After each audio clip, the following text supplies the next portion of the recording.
Buenos días, todos de pie, por favor.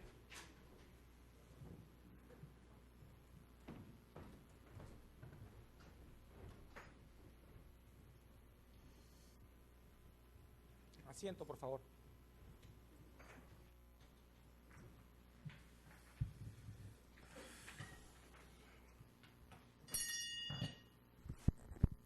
Se abre esta sesión 142ª. Se solicita la aprobación del acta de la sesión 140ª. Ninguna observación, señor presidente. Se da por aprobada. Despacho. Correcto. Reiniciamos la intervención final de la parte civil. Continúa en el uso de la palabra, doctor Rivera, ¿no? Muy bien. Bien, señor presidente, vamos a continuar con la propuesta de temas que hemos hecho al tribunal en lo que corresponde al alegato de la parte civil. Habíamos, señor, presentado en la sesión anterior el quinto punto relacionado al grupo de análisis y al destacamento Colina. Y solamente al respecto nos interesaba recordar dos conclusiones importantes de lo que habíamos sostenido. La primera, que el destacamento Colina, de los hechos y los documentos y las pruebas y de la forma de actuación que había tenido, no era otra cosa sino que un organismo, una organización y un aparato regular del ejército peruano. No era un grupo de amigos de Martín Rivas, sino que era un destacamento del ejército peruano. Y lo segundo, señor presidente, quedaba absolutamente claro que la misión del destacamento era eliminar personas.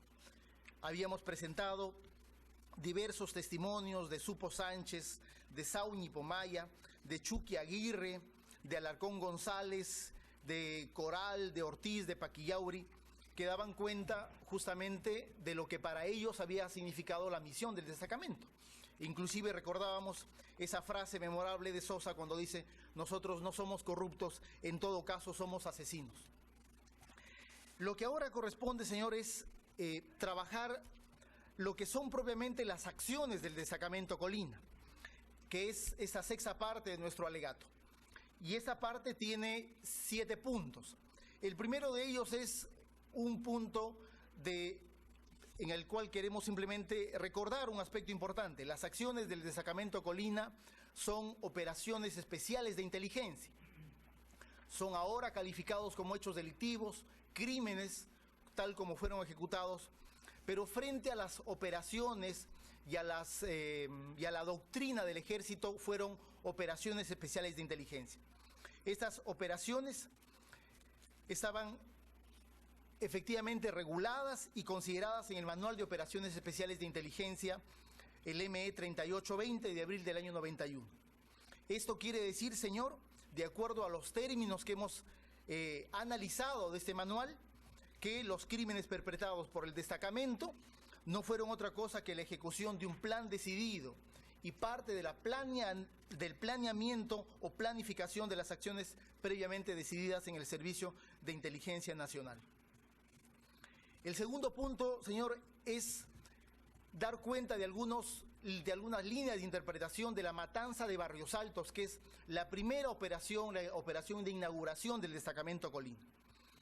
Luego de un proceso de organización y preparación del destacamento, Colina inicia sus operaciones con la matanza en el Jirón Guanta 840, el 3 de noviembre de 1991 a las 10:30 de la noche aproximadamente.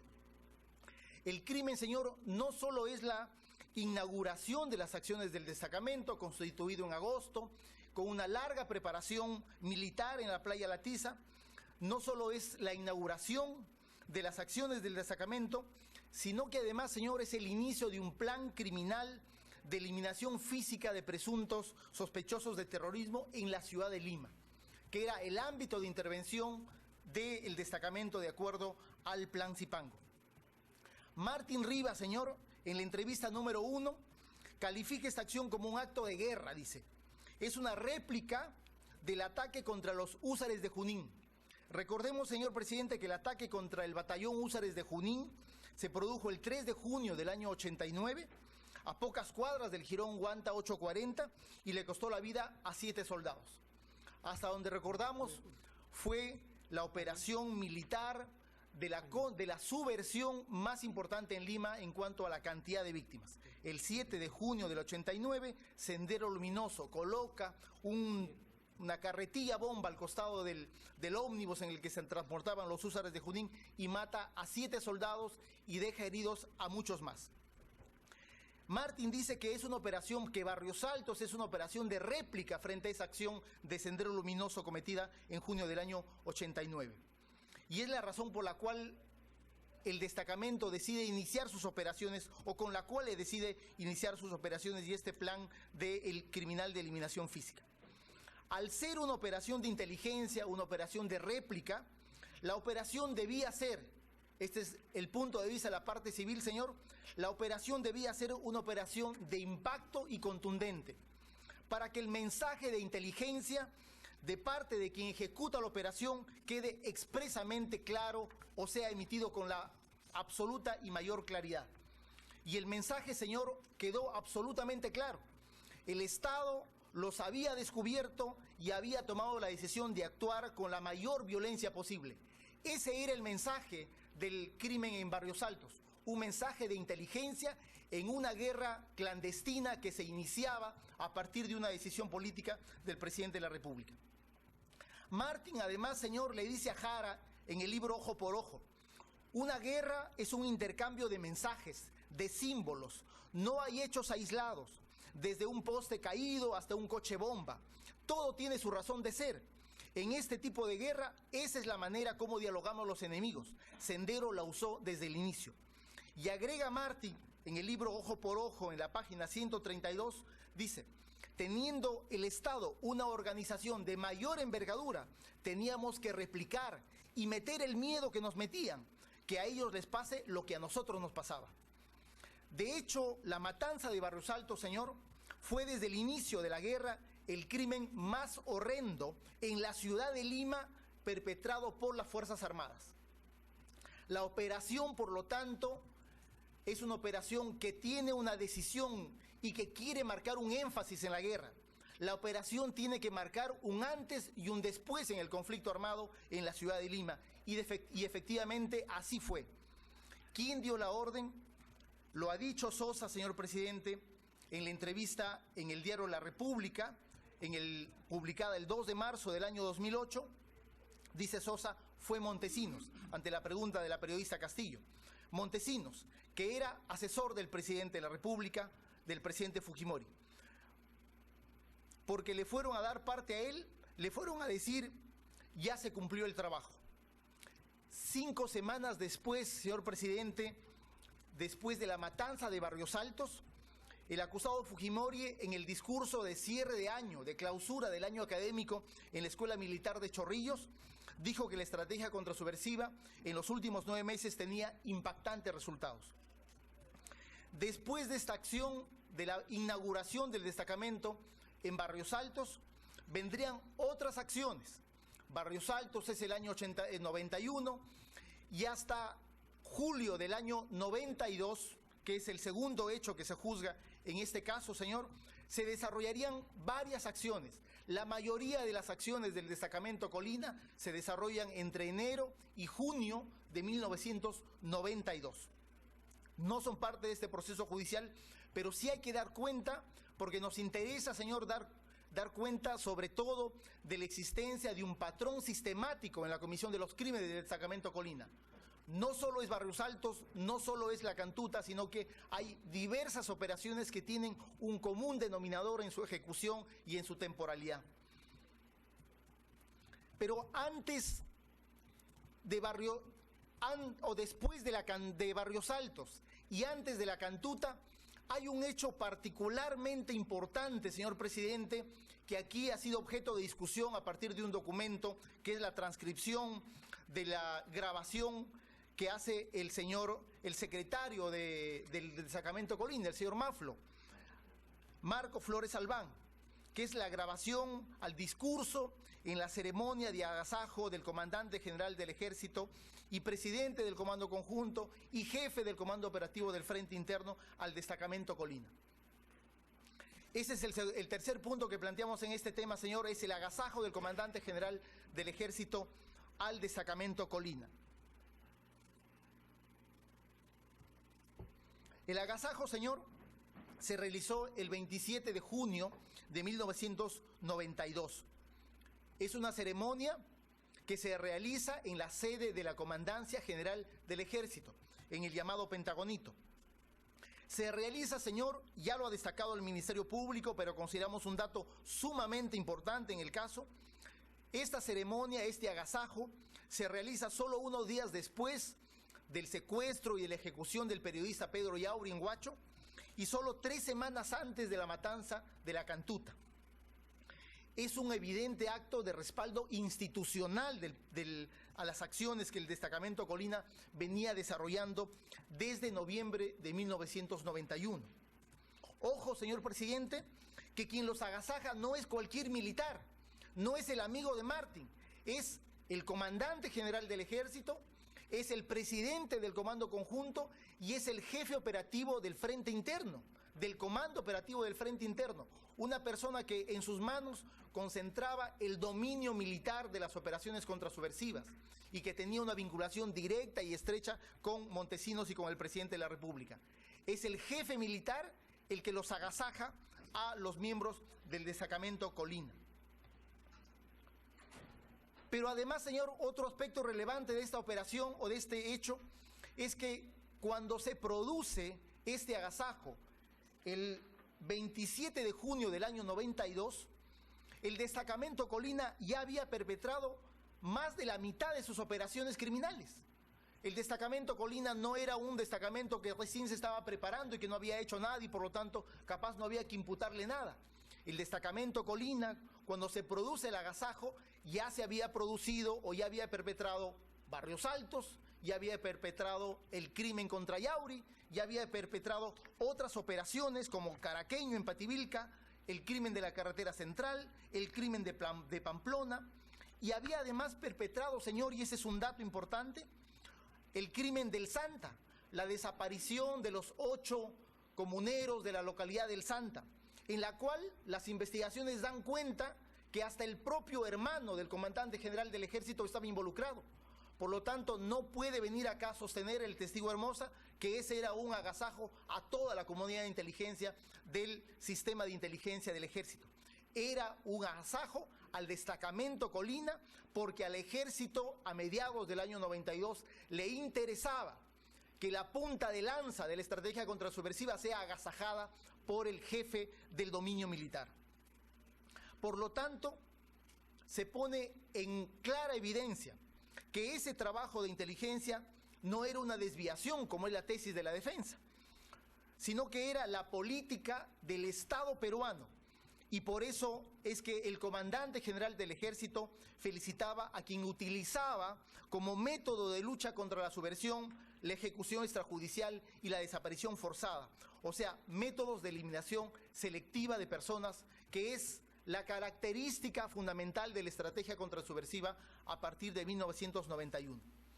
Pero además, señor presidente, en el texto del discurso nos interesa destacar 2 aspectos muy importantes. El primero es la dimensión de los alcances de la decisión política en una guerra.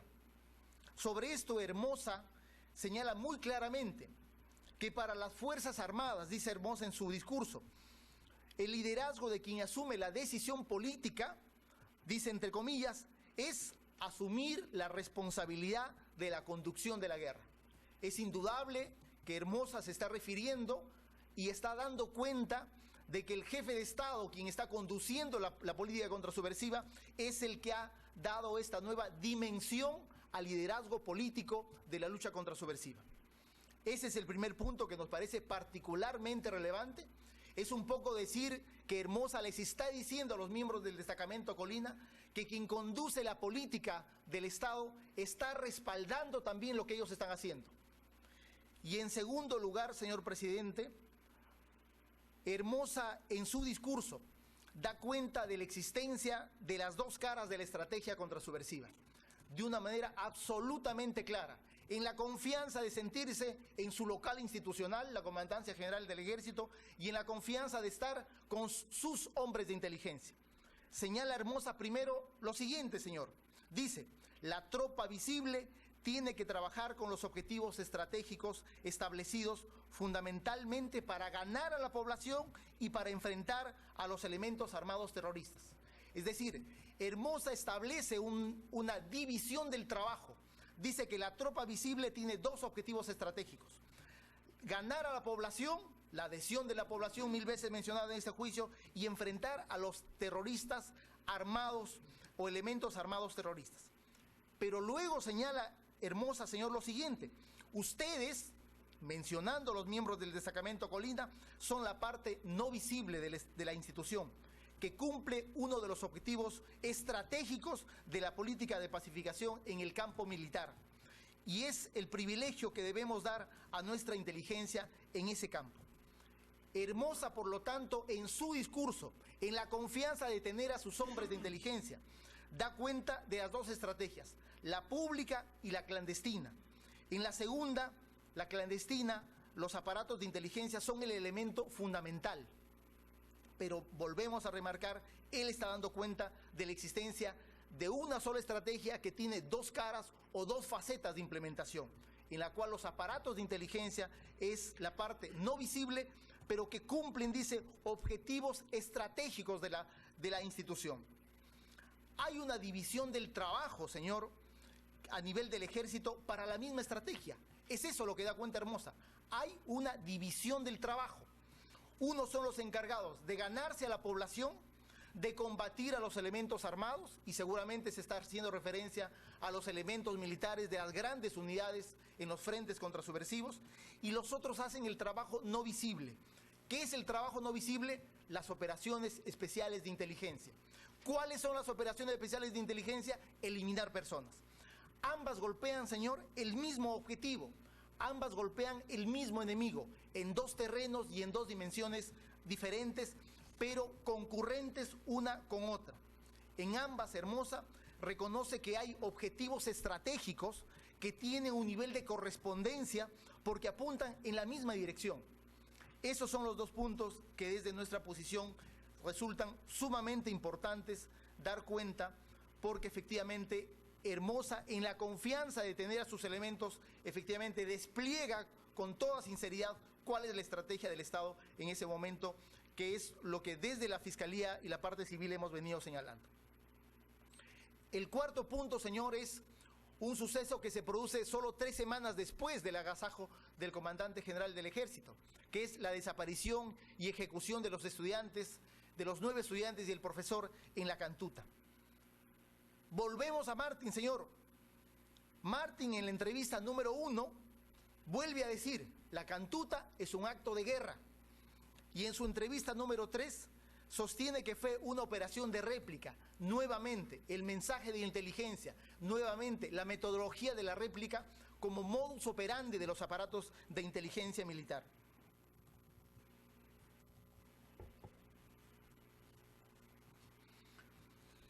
Es evidente que el salvaje atentado producido en la calle Tarata por Sendero Luminoso el 16 de julio de 1992 generó una decisión política de responder a Sendero Luminoso con la mayor violencia, y esto se transforma en una reacción estrictamente militar.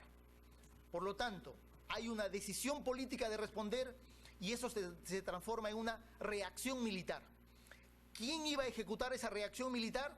¿La policía? No, tenía que ser la punta de lanza de la estrategia contrasubversiva, el destacamento Colina.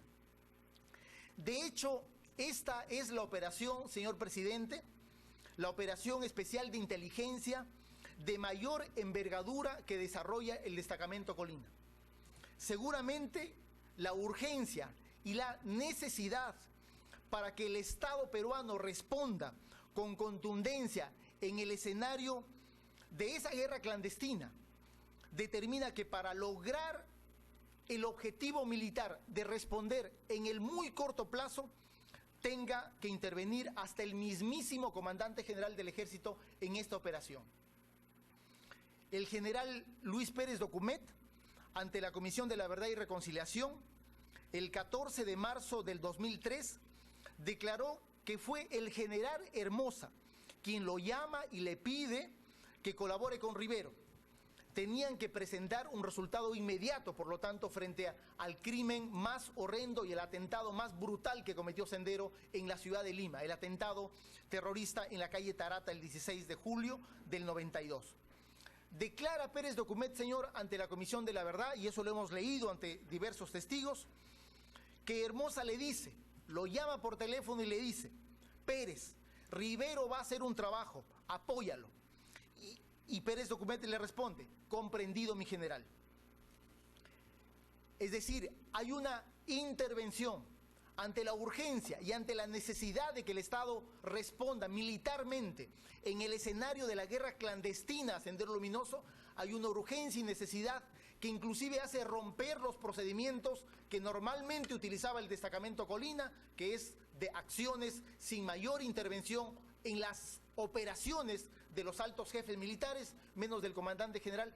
Pero en este caso, esa urgencia y esa necesidad de responder militarmente en el escenario de la guerra clandestina determina la necesidad de que el propio o el mismísimo comandante general del Ejército termine interviniendo materialmente, personalmente, para que se materialice la operación del destacamento Colina.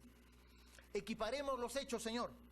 Ante el atentado terrorista de mayor envergadura en la ciudad de Lima, la calle Tarata, eso no cabe ninguna duda, el Estado reacciona ejecutando la operación especial de inteligencia también de mayor envergadura. Esto no es otra cosa, por lo tanto, que el resultado de una decisión política. Fue eso una reacción política del Estado y por lo tanto fue la política del Estado la que se terminó plasmando en el crimen de la Cantuta.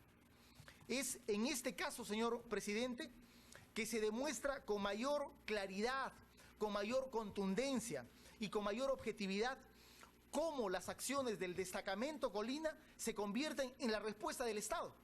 La única respuesta que frente a la agresión de Sendero Luminoso desarrolla el Estado peruano en ese momento. Los que hemos vivido y hemos sido testigos del crimen horrendo de Tarata, recordamos cómo había una suerte de ausencia del Estado y de exigencia de respuesta oficial desde los políticos. Y eso no ocurrió.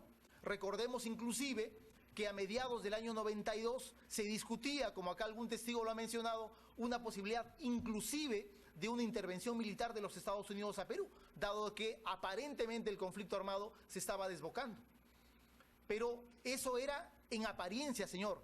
En realidad el Estado, a solo 2 días del crimen de Tarata, estaba reaccionando no en el escenario público, estaba reaccionando en el escenario de la guerra clandestina.